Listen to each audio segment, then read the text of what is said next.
Eh, pwede po marada dito? Oo, pwede. Pwede? Kasama niyo, sir. Yung anak ng boss ko. Talaga, sir?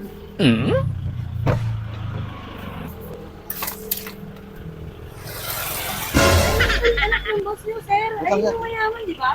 O ito anak ng boss kong contractor. At ano ko lang, sir, iyo. Bakit hindi nyo nila yung sasakyan na yan? Eh kasi po, naano po kasi ako. Kasi po ang ganda po ng payong na yan. Nagustuhan ko po yung payong niya. Yung kasama po. Pwede ba natin ipakita yun, sir? Pwede ba natin ipakita sa kanila? Hindi po. Sir, patingin lang. Patingin niya. Di ba?